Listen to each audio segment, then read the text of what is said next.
It's finally March, which means it's time for March Madness. But with a little bit of a twist. What we're going to do is we're going to take March Madness and put it into College Football 25. That's right, all 68 teams will be in this iteration of March Madness. We're going to sim all the way through, get all kinds of upsets, but we're going to have a couple guidelines at first. The higher seeds are going to get the home games, much like the College Football Playoff, just to give it a little bit more of a twist. And the Final Four is in San Antonio, so that means the two Final Four matchups will be played in the Alamo Bowl to give it a little bit more of a real feel. But enough of the talk, let's get into the video and let's check out March Madness. We start in the East region with Mount St. Mary's holding a 7-0 lead over the number 1 seed Duke Blue Devils, and they're going to throw an interception and they're going to take it all the way back to build up a 14-0 first half lead. Oh my gosh, we have an upset brewing?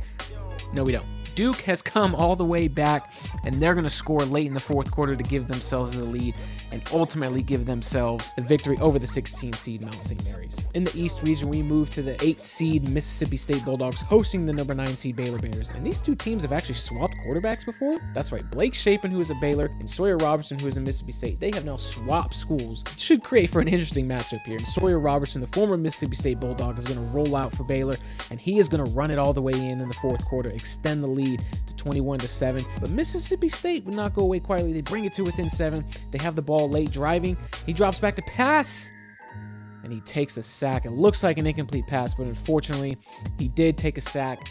That's going to run out the clock for the Mississippi State Bulldogs. They were making a comeback, but unfortunately, they could not pull it off, but would have been a big-time home victory.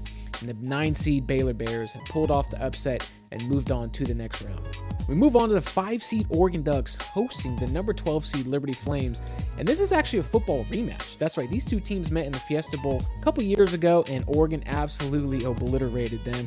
Hopefully it'll be different for the Flames this time around, as they have the ball in the fourth quarter, driving a 3rd and 6 with a 4-point lead, and they're going to throw the ball. It's an incomplete pass. Horrible clock management. Rather than running the ball and taking time off the clock, Oregon's going to get it back, go right down the field, score, take the lead. 4th and 4 for Liberty. Do they have more magic left in them? They do not. Unfortunately, that sack is going to do it. What was a competitive game, the Oregon Ducks do advance to the next round, escape a potential 5-12 upset. Moving on, we have 4 seed Arizona hosting 13 seed Akron, and we're going to let the clock run down on this one because, as you can see, it was not a very competitive game. Arizona was in complete control the entire game. No fight really from Akron. We see the 10-point second quarter for Arizona. They never really looked back.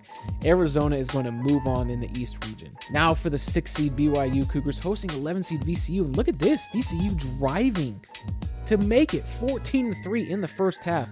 It is not looking good for the 6 seed Cougars. They did come back and they are driving with a chance to tie it, and they're going to run it in.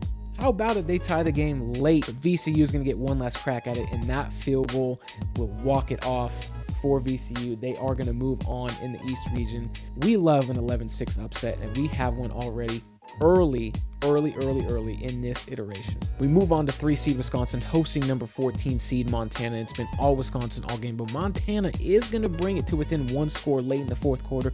They did not get the 2-point conversion. Will they get the onside kick? No. Unfortunately, the Badgers are going to recover it, seal the game, and move on in the East region. The 3 seed survives and advances.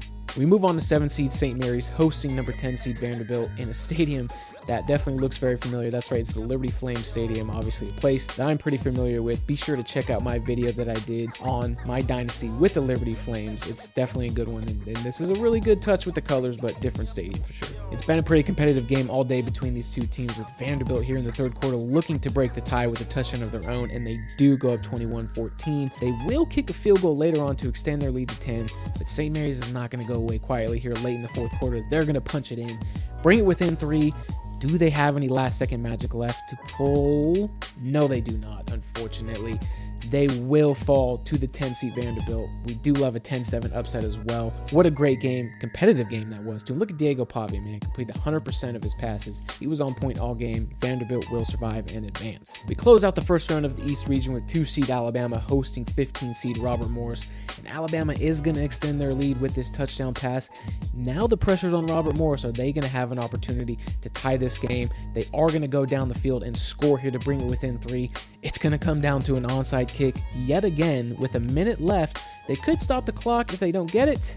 and they don't get it with only 2 timeouts. It will be very tough to stop the clock, though, unfortunately, and they are not going to be able to do it. Alabama, the 2 seed, narrowly avoids the 15 seed upset. We move over to the Midwest region where the number 1 seeded Houston Cougars are hosting number 16 seed SIU Edwardsville, and this was really not a very close game. Houston was able to close out a 24-7 victory in the first round and move on to the second round. We move on to the number 9 seed Georgia Bulldogs dominating the number 8 seed Gonzaga Bulldogs, going to 28-0 here. Gonzaga is going to get another crack at it. They will score to bring it within 2 scores, but unfortunately, it's just not going to be enough to overcome Georgia in this battle of the Bulldogs, as the number 9 seed Georgia advances to the second round. Next up, we have another 5-12 matchup, and it's a competitive one this time, Clemson and McNeese.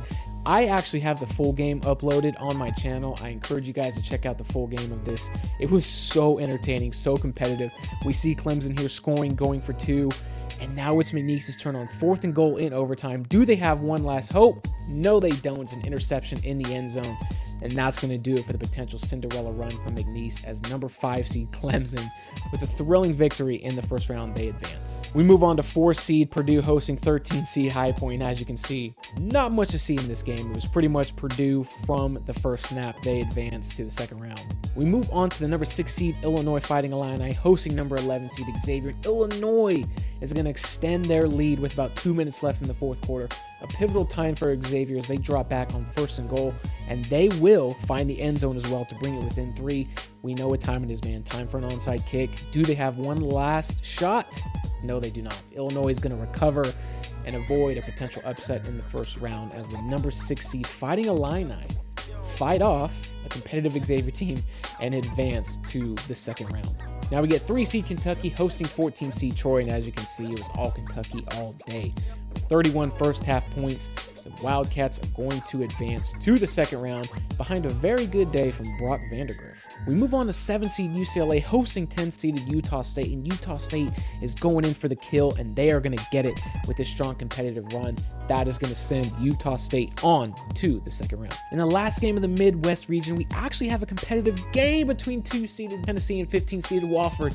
Wofford's going to fumble, recover it, fumble again, but this time they are not going to have the same recovery luck, as Tennessee is going to run it in, extend their lead, avoid a potential upset, and move on to the second round. We move on to 2 seed St. John's hosting 15 seed Omaha in the West region. Look at that midfield logo, man. I absolutely love that. Whoever designed that did a great job. But St. John's has no issues with Omaha as they advance. We move on to number 7 seed Kansas hosting number 10 seed Arkansas. Why is this one Kansas, but this one is not Arkansas? America, explain!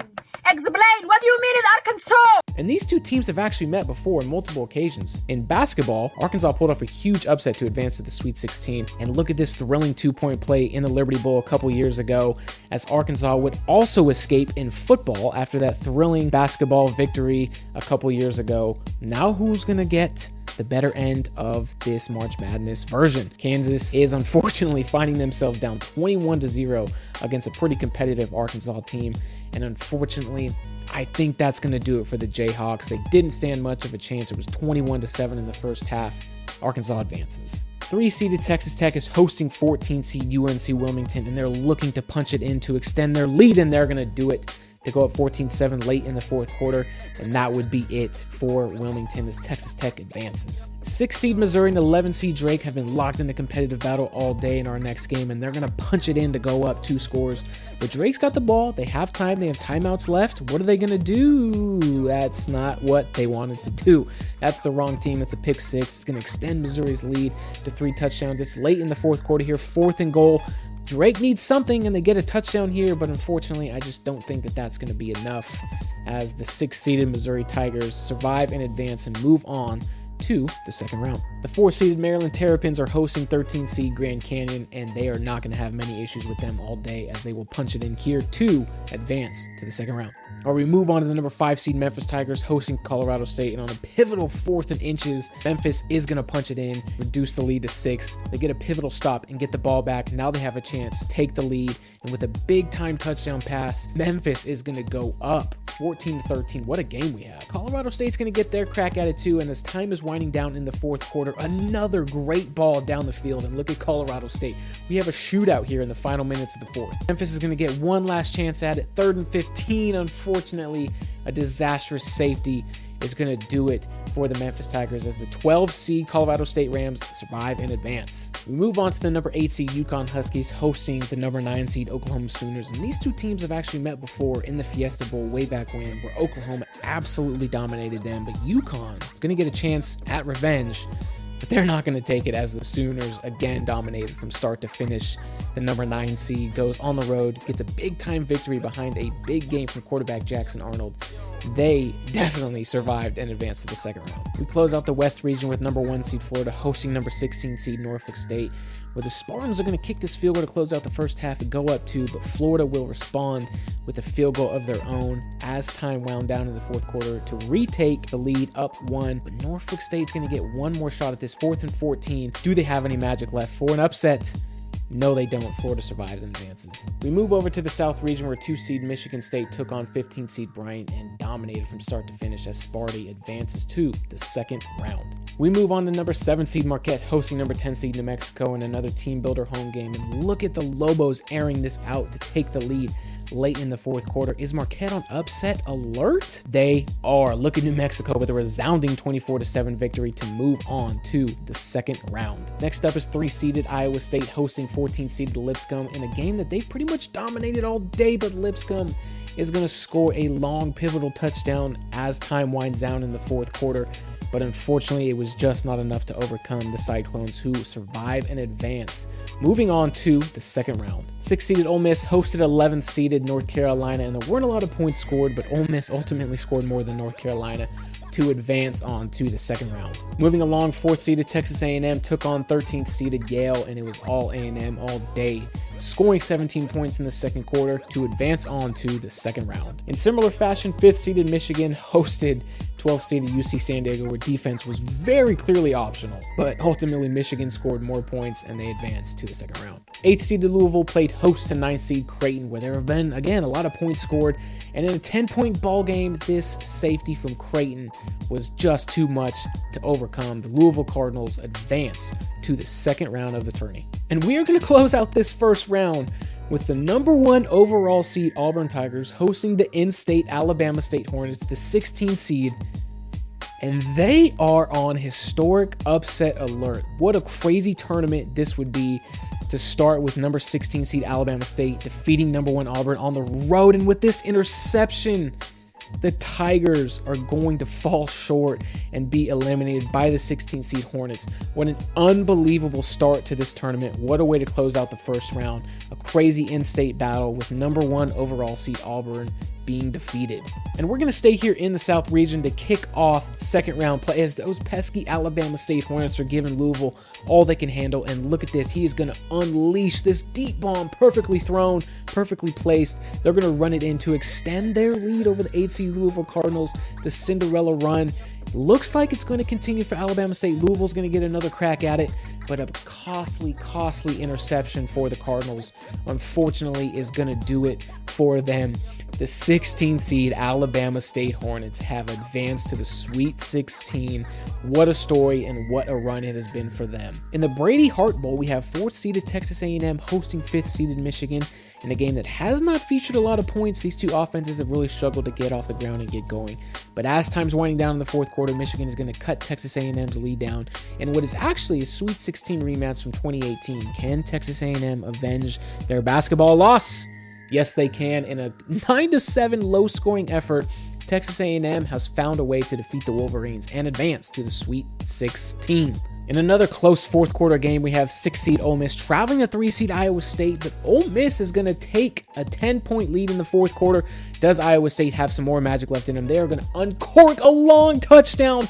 What a throw, what a catch by the Cyclones, but unfortunately would not be enough to overcome the Rebels, who advance to the Sweet 16. The 2-seed Michigan State Spartans are hosting 10-seeded New Mexico, who's looking to make a Cinderella run, and what a run from this running back by the Lobos to tie it up at 14, and with time winding down on 4th down, New Mexico is going to kick what is essentially the game winner to advance to the Sweet 16 and continue their Cinderella run. We move on to the West region, where we have our first second round matchup between the the number 1 seeded Florida Gators, hosting the number 9 seeded Oklahoma Sooners. And as you can see here, these two teams are very familiar with each other.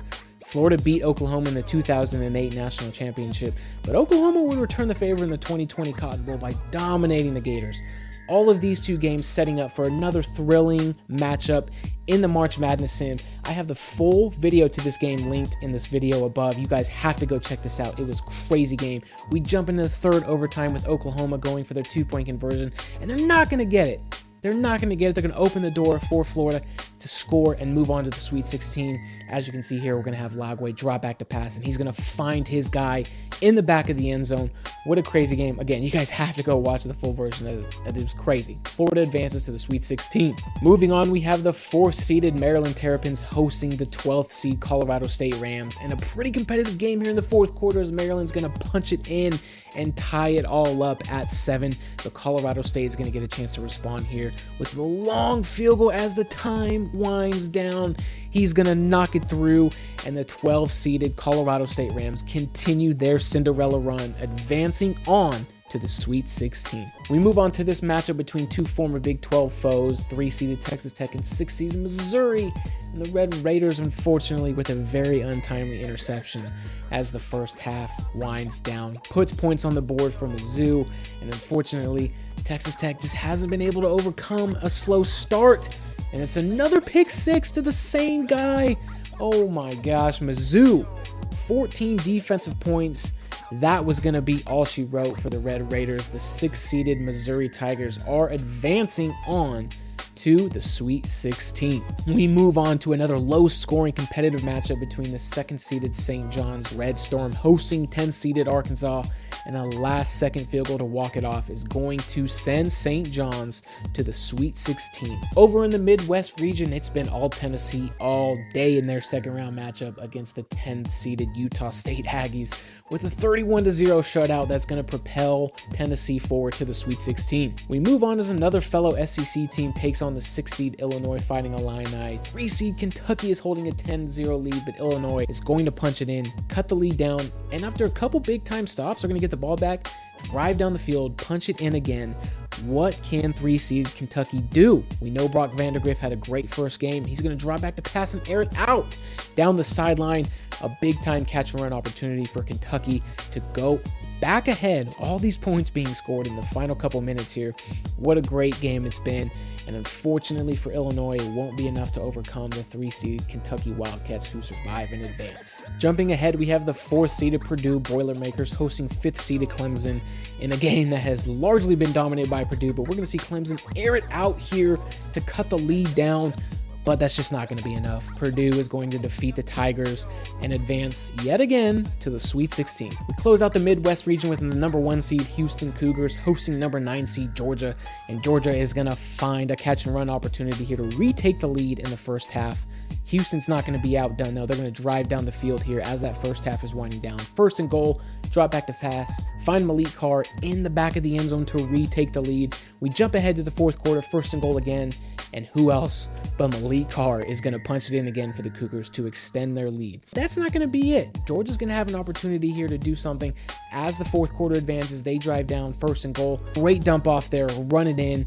Now things are getting interesting. The lead has been cut down yet again, and Georgia with that touchdown is going to decide to go for 2 here to try to make it a 3-point game. Drops back to pass and finds him in the end zone because of course we love the drama. Houston gets the ball back. Up 3, they're dropping back to pass. We saw Liberty do this. What's going to happen? And he finds Jonah Wilson. What an insane throw down the sideline, airing it out.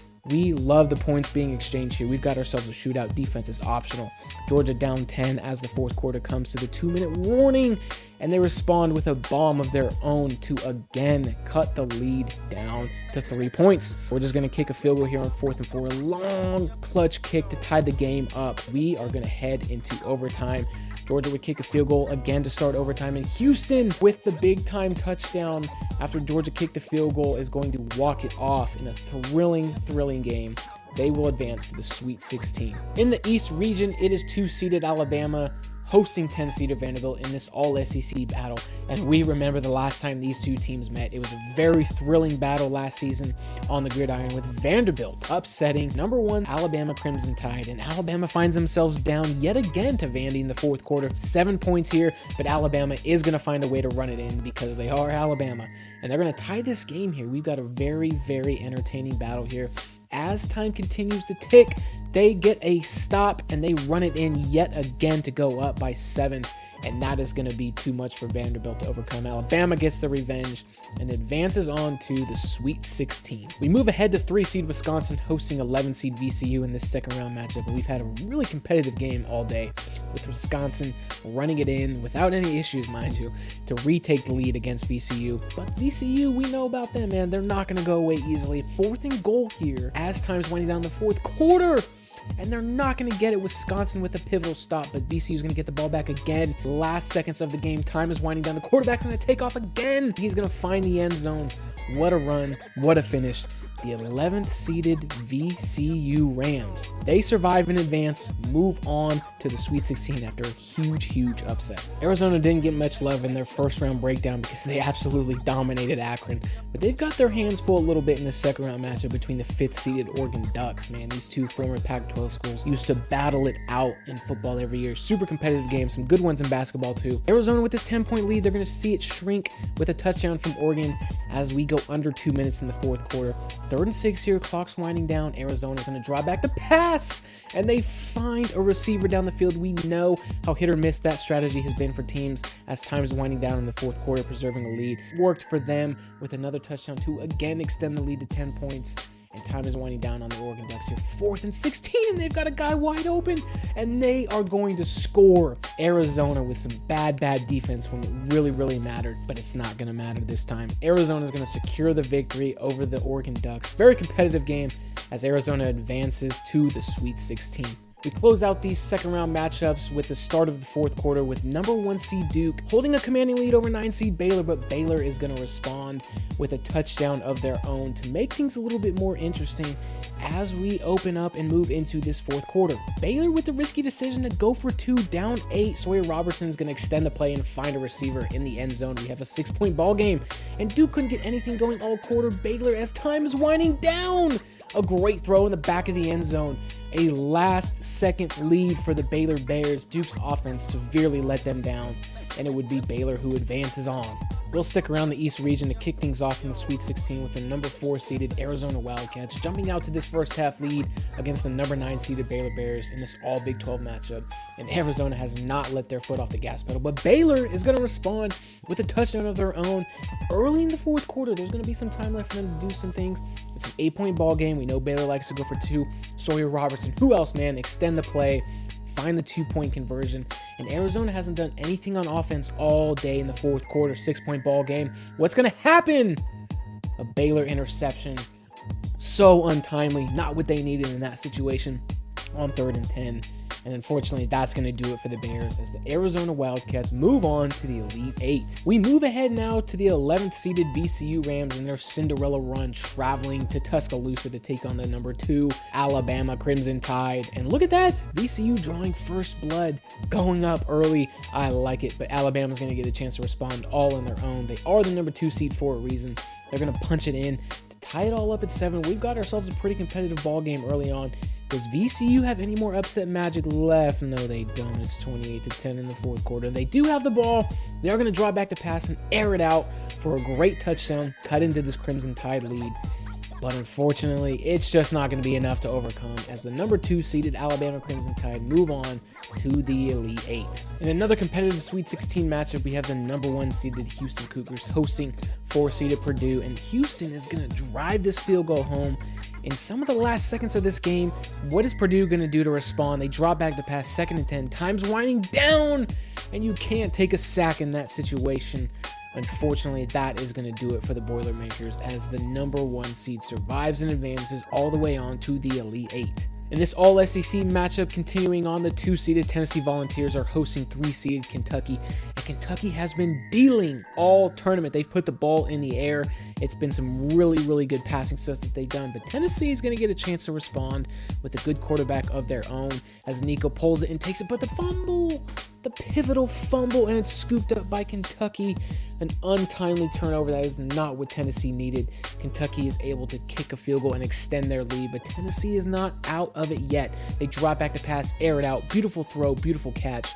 They punch it in to cut Kentucky's lead down. Do they have any more magic left in them? No, they do not, as Kentucky would kick another field goal to extend their lead to 5, and the Wildcats would ultimately find themselves in the Elite 8. Moving over to the West region, it's the number 2 seeded St. John's Red Storm hosting 6 seeded Missouri, and St. John's is airing that thing out, man. A convicting first half lead for the Red Storm. Mizzou's not going to go away quietly. They've kicked a field goal, they've gotten key stops, they've scored a touchdown now. Do they have any more magic left to make a run at the Elite 8? And unfortunately, they do not. St. John's, the number 2 seed, is moving on yet again. We close out things in the West with number 1 seed Florida down against the 12-seeded Colorado State Rams, the Cinderella story.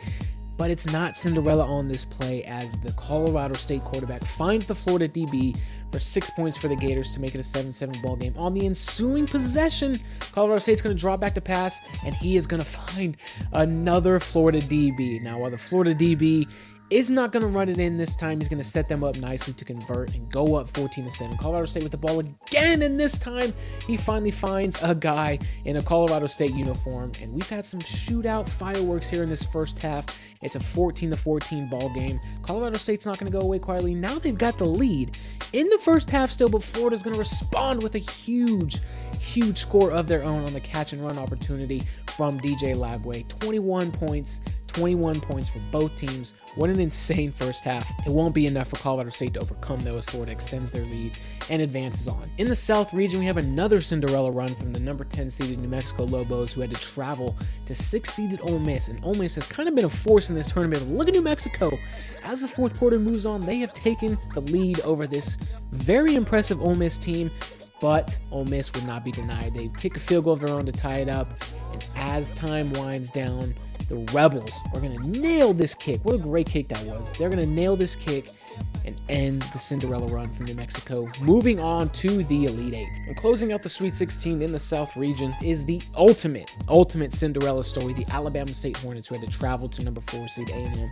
And although A&M holds a 10-point lead, Alabama State's quarterback is going to get outside the pocket. He's going to run, and he's going to slide and get down. What a great move to extend the drive. Now he's going to drop back to pass again, roll out, find his man in the end zone. It's a 3-point gain now. Does Alabama State have any more magic left in them? And it's unfortunate, but they don't. A&M will get the win and move on to the Elite 8. We're going to stay here in the South region to kick things off in the Elite 8 between the number 4 seeded Texas A&M Aggies and the number 6 seeded Ole Miss Rebels, locked in a 7-7 ball game as time is winding down in the third quarter, with Marcel Reed dropping back to pass for the Aggies, and he's going to find his man in the middle of the field, run it all the way in for a touchdown to move the Aggies ahead in this pivotal game, man. This all-SEC matchup with the spot in the Final Four on the line. Ole Miss is going to get a chance of their own here, though, in the fourth quarter. Down 7, they find their guy. Now we've got ourselves a brand new tie ball game. Aggies are going to get a chance to respond here with about a minute and a half left in the fourth quarter. They're going to run it in pretty much untouched to retake the lead. What does Ole Miss have left in store? Can they match the Aggies' offensive outputs in the fourth quarter? Unfortunately, the answer for them is no, as A&M is going to drill this kick on 4th and 17 in the final seconds, and they are going to defeat the 6-seeded Ole Miss Rebels and clinch a spot in San Antonio in the Final Four. We move on to the West region, where the number 1 seeded Florida Gators are hosting number 2 seed St. John's with a spot to the Final Four on the line. And St. John's holds a 3-point lead here as the third quarter continues to wind down, but Florida is driving in the red zone, drops back to pass, and DJ Lagway finds his man in the end zone to retake the lead for the Gators. What a back and forth game we have here. We know these two teams have been competitive all tournament. Now it's St. John's turn, 1st and goal on the 4-yard line, and he's going to find his man wide open in the end zone. We got to get better defense, Florida. We got to get some better defense than that if we want to move on to the Final Four. But St. John's is going to retake the lead from Florida. Florida's not done yet either. 21 seconds left, 2nd and 4, driving down the field. They're going to hand it off, and what a competitive run. Make some nice cuts, finish through the tackle attempt. Florida's going to retake a pivotal late lead. Can St. John's find the magic to pull off the upset No, they cannot. Florida is going to survive and advance to the Final Four in San Antonio. We move over to the Midwest, where we have two teams with very, very similar, if not identical logos with just different letters, battling each other out, with the number 1 seeded Houston Cougars running it in here to take the lead over the number 3 seed Kentucky Wildcats. We know how competitive these two teams have been all tournament. You obviously don't make it this far without being the type of competitors that they've been.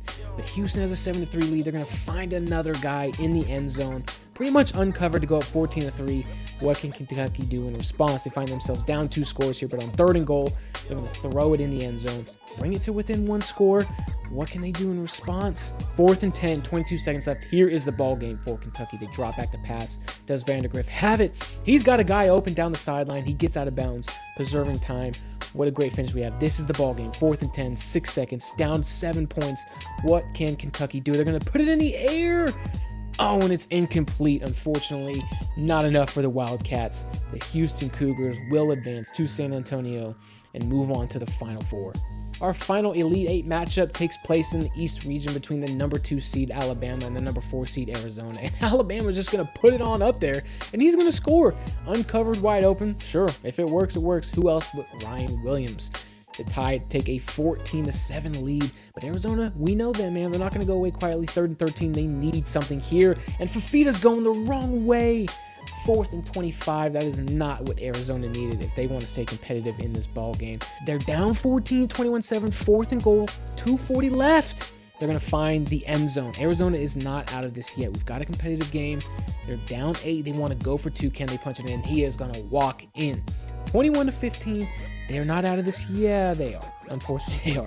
Bama is going to secure that 21-15 victory, and they are going to advance on to the Final Four. And look at Jalen Milroe, man. Completed 100% of his passes, 170 yards, 3 touchdowns. What a great game.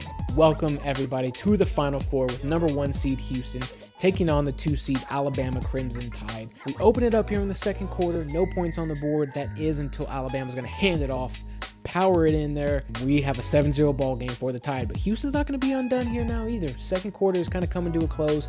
Donovan's going to drop back to pass, and he's going to launch it and find a guy in the corner of the end zone to make this a 7-7 ball game. We've seen Jonah Wilson been balling all tournament. Who else but him? Now it's Alabama's turn here, though. About 2.5 minutes left in the third quarter. They're going to hand it off, and there is just too much speed for the Tide along the perimeter. Houston cannot catch up, cannot recover. It's been pretty much all Alabama all day. That is until Donovan Smith again finds Malik Carr for the Houston touchdown. We have an 8-point ball game. They're going to go for 2 here. He's going to put it in the air. And again, who else? Malik Carr. Unfortunately, it's not enough to overcome. Alabama advances on to the national championship in our last Final Four game. It's the number 1 seeded Florida Gators, the number 4 seed Texas A&M Aggies in this all SEC matchup. And Florida's going to break the seal on the scoring with a touchdown run here in the first quarter. And they haven't really looked back. They got a 14-0 lead here in the third quarter, but A&M, they can run the ball too, right? We know it's the SEC. They're competitive, they're physical, they're strong. They're going to score a touchdown of their own. They've gotten a couple stops. They're going to get a chance here again with the ball. Marcel Reed drops back to pass, and a great first down for A&M to keep the chains moving. Just as they got to the 2-minute warning, it's 1st and goal for the Aggies, and they're going to walk in, dive over the top, and we are going to have ourselves a tie ball game here, but guess what? Florida has the ball. They have timeouts.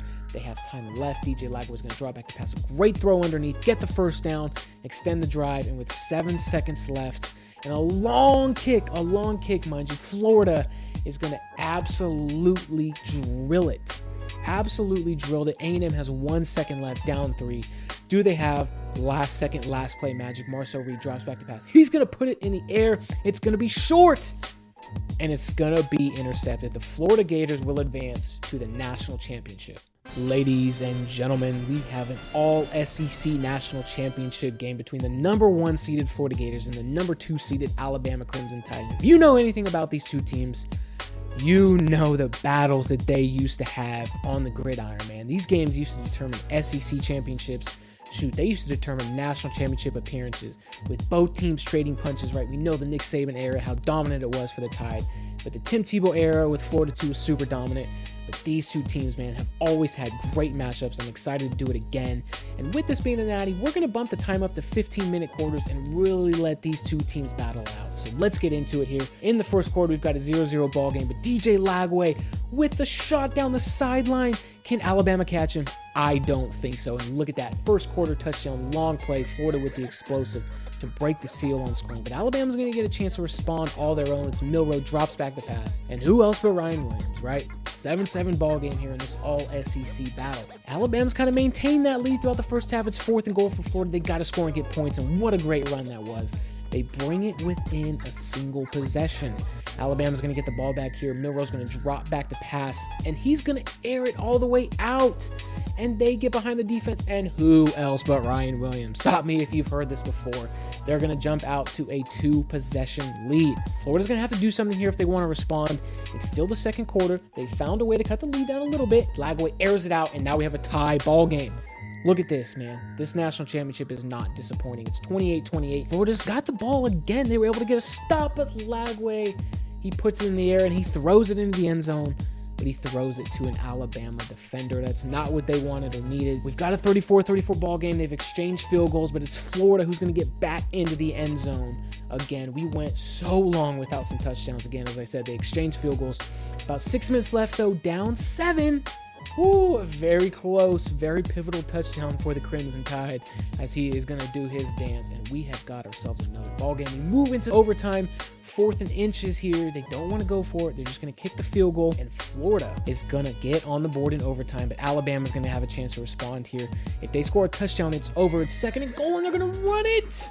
Oh, they're going to punch it in for the touchdown and the game winner walk off. Congratulations to Alabama, your 2025 March Madness College Football 25 national champions. What a great game that was. I have the full game posted here in the link above, as you can see, because it was a great back and forth game. I encourage you guys to go check it out if you're interested in the Sims and the full game. But thank you guys for tuning in. This was super fun. I really enjoyed this kind of crossover idea. Let me know in the comments if you're interested in any other videos similar to this or any other video ideas that you guys have that you'd like to see. I love taking ideas and kind of bringing them to life and putting my own spin on some of these things. So I'd love to hear what you guys think. I love kind of brainstorming and hearing about different ideas for videos. So let me know what you guys think in the comments. Thank you for tuning in, and be sure to be on the lookout for what is to come. See ya.